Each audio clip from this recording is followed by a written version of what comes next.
নজর রাখবো অন্যান্য খবরে। মণিপুরে আবার উত্তেজনা তুঙ্গে। শনিবার মণিপুরের পাহাড়ি এলাকা দিয়ে পদযাত্রার ডাক। মেইতেই প্রধান ফেডারেশন অফ সিভিল সোসাইটির সংগঠনের এই ডাক। তবে পদযাত্রা না হওয়ার হুঁশিয়ারি দিয়েছে কুকি জো সম্প্রদায়গুলির সংগঠন কমিটি। অমিত শাহর নির্দেশ অমান্য কুকি জো গোষ্ঠীর এবং যে সংগঠনের তরফে মিছিলের ডাক দেওয়া হয়েছে, পদযাত্রার ডাক দেওয়া হয়েছে, পদযাত্রা করতে দেবে না সাফ জানালো কুকি জোরা। আরো বিস্তারিত জানবো, আমাদের পলিটিক্যাল এডিটর আশিস চট্টোপাধ্যায় রয়েছেন সরাসরি নিউজরুম থেকে। আশিস দা, কুকি জো গোষ্ঠী তারা এই পদযাত্রা হতে দেবে না এবং সেক্ষেত্রে অমিত শাহর নির্দেশ তারা মানছেন না, এবং তাদের ঠিক কি অবস্থান? দেখো, এটা খুব বড় খবর ভারতের রাজনীতির জন্য, যে ভারতের একটা অংশে ভারতের স্বরাষ্ট্রমন্ত্রীর নিয়ন্ত্রণ নেই, এই দিকেই ব্যাপারটা যাচ্ছে। ব্যাপারটার গুরুত্ব হচ্ছে এই ভারতের একটা অংশ মণিপুরের পাহাড় জঙ্গল এলাকা, সেই এলাকায় স্বরাষ্ট্রমন্ত্রীর নির্দেশ মানা হচ্ছে না। সহজ কথায় বললে ব্যাপারটা এই জায়গায় দাঁড়াচ্ছে। আমি একটু মনে করিয়ে দেব, যখন ফেব্রুয়ারি মাসের মাঝামাঝি রাষ্ট্রপতির শাসন জারি করা হয় মণিপুরে, তার কদিন পরে অস্ত্র সমর্পণের জন্য 20 ফেব্রুয়ারি থেকে 7 দিন সময় দিয়েছিলেন অজয় কুমার ভল্লা, মণিপুরের রাজ্যপাল। সেই সময় তেমন কোনো খুব একটা বেশি সাড়া না পড়ায় আরও 7 দিন সেটা বাড়ানো হয়েছিল, সেটা মার্চের প্রথম সপ্তাহে শেষ হয়ে গিয়েছে, তাতেও তেমন সাড়া পড়েনি। এই রকম সময়েতেই দিল্লিতে অত্যন্ত উচ্চ পর্যায়ের বৈঠক করেন অমিত শাহ। সেখানে অজয় ভল্লা, সেনা, আধা সেনা, পুলিশের শীর্ষকর্তারা ও স্বরাষ্ট্র মন্ত্রকের শীর্ষকর্তারা ছিলেন। এরপরেই অমিত শাহ ডেডলাইন বেঁধে দেন যে 8 মার্চের মধ্যে মণিপুরের সমস্ত রাস্তা চলাচলের জন্য নিরাপদ করে ফেলতে হবে। 8 মার্চ থেকে যে কেউ মণিপুরের যে কোনো রাস্তা দিয়ে যেতে পারেন, পায়ে হেঁটে যেতে পারেন, গাড়িতে যেতে পারেন, তারা যেন কোনো রকম বাধা বা অসুবিধার মধ্যে না পড়েন তা নিশ্চিত করতে হবে। এই নির্দেশ ইম্ফলে আসার সঙ্গে সঙ্গে অজয় ভল্লা মিটিং করেন।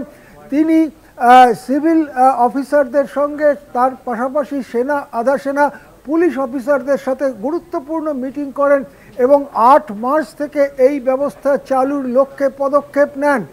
ইতিমধ্যে মেইতেইদের, যারা মূলত ইম্ফল এবং সমতল উপত্যকায় থাকে, সেই মেইতেইদের প্রভাবিত কতগুলি সিভিক সোসাইটি সংগঠন, তারা ঠিক করে, প্রায় 20টি সংগঠন একত্র হয়ে তারা ঠিক করে যে তারা একটা পদযাত্রা করবে। তাদের অবশ্য ঘোষিত লক্ষ্য হচ্ছে শান্তির বার্তা।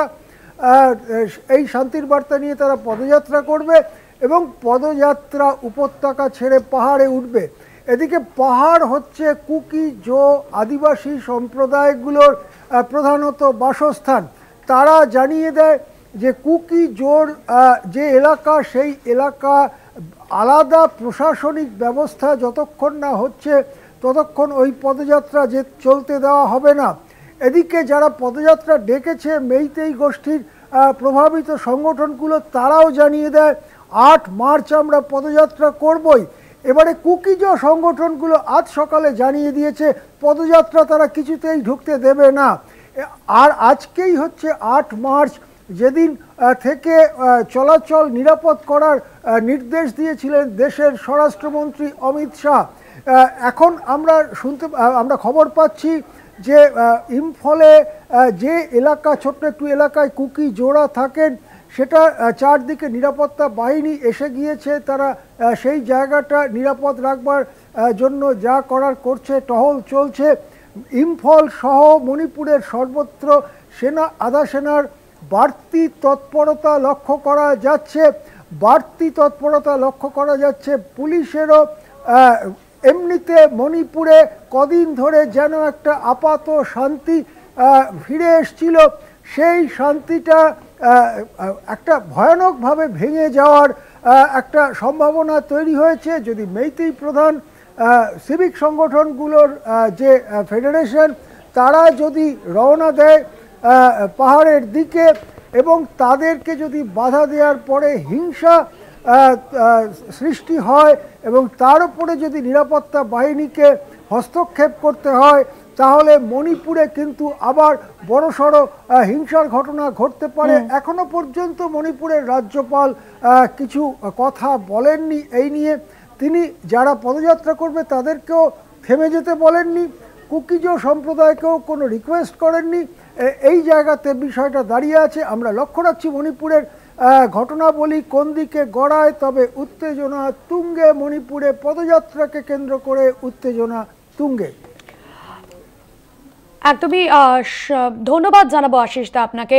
আমাদের পলিটিক্যাল এডিটর আশিস চট্টোপাধ্যায় ছিলেন আমাদের সঙ্গে সরাসরি নিউজ রুম থেকে। পাহাড়ে পদযাত্রা করতে দেব না কুকিজো গোষ্ঠী, এখনো পর্যন্ত এই অবস্থান রয়েছে। শনিবার মণিপুরের পাহাড়ি এলাকা দিয়ে পদযাত্রার ডাক মেইতেই প্রধান ফেডারেশন অফ সিভিল সোসাইটির সংগঠনের। পদযাত্রা হতে দেব না স্পষ্ট জানালো কুকিজো সম্প্রদায়গুলির সংগঠন কমিটি অন ট্রাইবাল ইউনিটি। 8ই মার্চ থেকে মণিপুরের সব রাস্তা চলাচলের জন্য নিরাপদ করার নির্দেশ দিয়েছিলেন অমিত শাহ।